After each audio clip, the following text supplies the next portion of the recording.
Vous savez qu'à Polytechnique, je crois, enfin, ailleurs aussi peut-être, il y a ce qu'on appelle un examen qui consiste à faire des résumés. Je trouve que l'exercice de résumé est excellent. Je n'avais pas tout de suite compris, d'ailleurs immédiatement, l'intérêt du résumé, mais ça paraît très intéressant. Pour une excellente raison, c'est quand vous demandez à quelqu'un de résumer vos propos, c'est pas la même chose que de les répéter. Il y a des gens qui sont très capables de vous répéter ce que vous avez dit, mot pour mot, qui peuvent même relire votre propre texte. Alors ça, c'est vraiment génial. Ça, ils peuvent vous répéter. Euh, Résumer, c'est autre chose. C'est un acte beaucoup plus créatif, résumer. Hein. Résumer, ça veut dire en tirer la substantifique moelle. Ça veut dire reformuler autrement. Moi, par exemple, je sais pas, imaginons, on peut vous donner un exemple tout. Je joue une pièce de musique. Enfin, j'interprète, je compose une pièce de musique.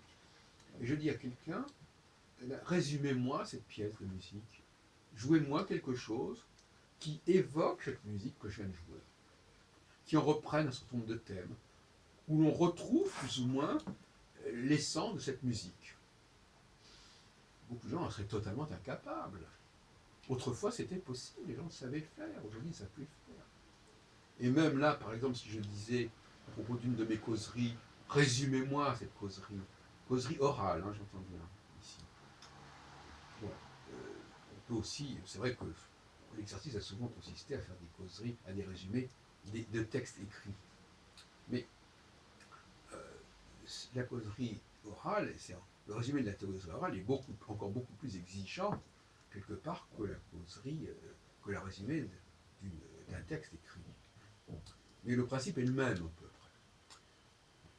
Mais on met la barre plus haut quand on fait le résumé d'un texte qui a été oral. Beaucoup de gens sont totalement incapables de cela. Et bon, ils peuvent, à la limite, vous dire les mots que vous avez utilisés.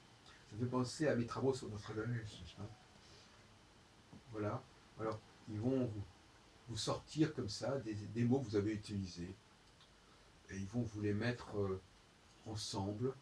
Mais ça ne voudra rien dire. Tout comme les quatrains de Nostradamus ne veulent rien dire quand ils sont complètement euh, éloignés de leur contexte d'origine, qui est un texte de prose et non pas un contexte poétique. Le passage à la poésie, c'est souvent une forme de résumé plus ou moins incohérent. Bon, je ne suis pas un grand amateur de poésie, vous l'avez compris. Donc, le résumé, c'est un exercice extrêmement intéressant qui exige beaucoup d'intelligence finalement. Et je suis assez admiratif, je serais assez admiratif. Alors, c'est vrai que des gens qui vous interviewent, par exemple, moi j'interviewe, mais on peut m'interviewer aussi, on l'a fait récemment, c'est une certaine personne qui se cache sous le pseudonyme Véro Caillé, bah, il faut être à l'écoute de la personne, il faut résumer sa pensée pour la relancer en disant voilà, est-ce que c'est bien ce que vous avez dit? Est-ce que c'est ça que vous avez voulu dire? Est-ce que j'ai bien compris? Voilà, ça c'est déjà un résumé. Déjà un résumé. Par contre, quelqu'un qui répète comme ça, bêtement, ce qu'il dit, je ne veux rien dire.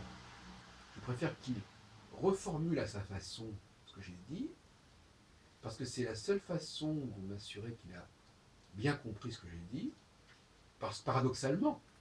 C'est-à-dire que c'est en disant les choses autrement que j'ai l'assurance qu'il a bien compris. Car s'il les répète exactement mot pour mot, j'ai le doute. J'ai un doute. C'est étrange. C'est comme ça. Le résumé, c'est à la fois une trahison du texte d'origine, quelque part. On n'en respecte pas la forme, en tout cas pas la lettre, mais on en respecte l'esprit. Et l'esprit, le respect de la lettre, c'est plus facile à saisir que le respect de l'esprit. Parce que le respect de la lettre, n'importe qui est capable de voir que c'est les mêmes mots qui sont employés. Par contre, si ce sont des mots différents, beaucoup de gens ne sont pas assez intelligents pour être certains que cette autre formulation est fidèle au texte d'origine, puisque ce ne sont pas les mêmes mots qui sont employés de la même façon, avec la même démarche, etc. Bon, bref, etc. Donc, moi, je pense que c'est un très bon exercice que le résumé.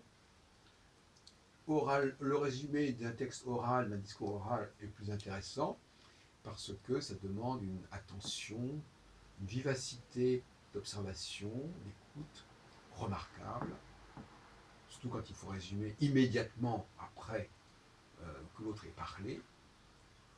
Le résumé d'un texte écrit me paraît une épreuve moins significative, parce que d'abord, on peut prendre plus de temps pour le rédiger, et puis surtout parce que on peut le relire, on l'a sous les yeux, et on peut faire une certaine forme de travail qui n'aura pas tout à fait la même portée, selon moi, la même signification.